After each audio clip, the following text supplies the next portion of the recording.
Hey investors, so just two updates in this video. One is regarding Manulife US REIT, and the other will be about the greatest trading strategy I've found up to now. So, regarding Manulife, so you can see recently I commented on another video that a YouTuber did. So, this is basically my view. It's become an arbitrage play. You can see that right now is actually about less than 8 cents, so, and the NAV is about 38 cents. I expect valuation to go down further, so maybe you'll go down another 10-20%. So let's say the NAV is really 30%, 30 cents. So I mean, you're going basically, I don't think the price of the stock will ever reach NAV anytime soon. But in the worst case scenario, if the REIT is really liquidated, then you're going from 8 cents to 30 cents, or more than a 3x, right? And so this REIT is going through a crisis because he's breached some loan covenants and is in default of those covenants, right? So technically the banks could ask for the loans back, and then if they can't pay, they will have to sell assets and so on. So I mean, I think in the worst case scenario, if it gets liquidated, you get a 3x return. And if it doesn't, which I think is the more likely scenario, it pays about it paid about 4 cents of dividends in 2022, I think. And I expect that to come down. Actually, I think it paid more than that. I think it paid about almost nearly 5 cents. So I expect it to at least generate at least 4 cents of dividend this year. And maybe next year it'll be a little less, 3 cents or so, right? But I still expect it to have a yield of about, at least 20-30%, I think. That's looking out a few years from now, even.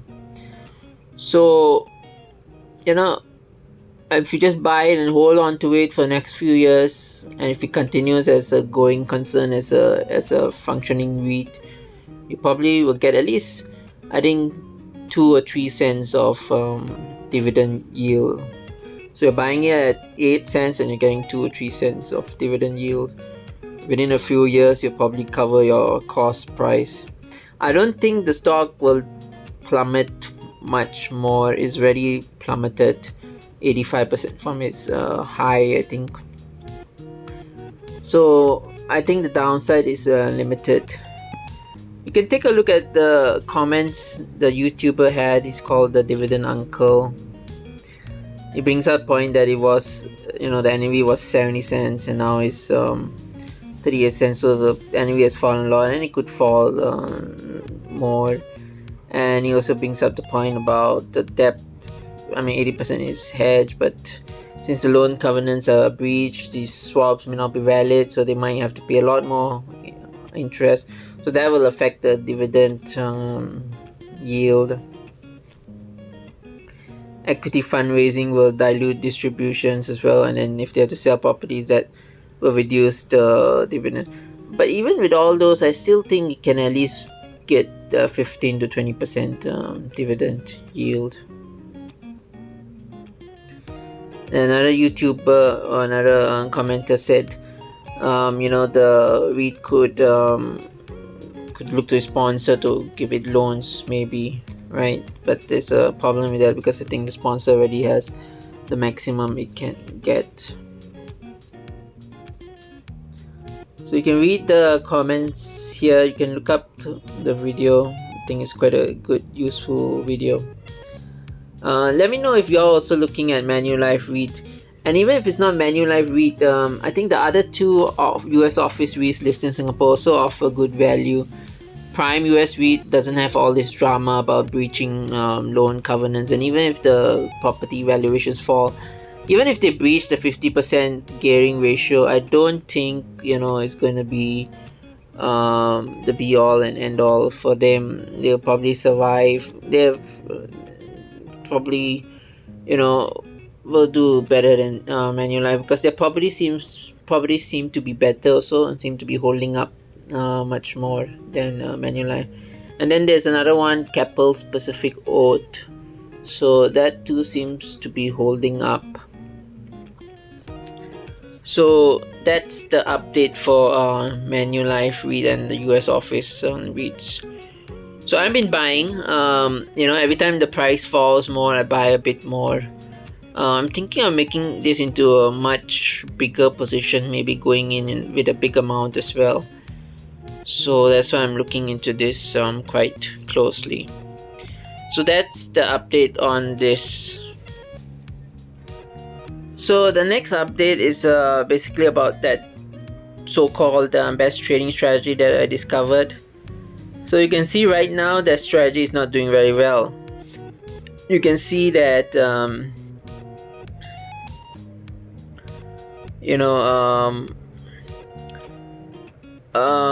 the balance is actually about 10,500, but there's been so much drawdown, so we're at about $10,090.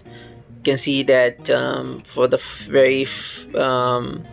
the biggest loss making position, we're down about 240 pips, almost down $100 on that.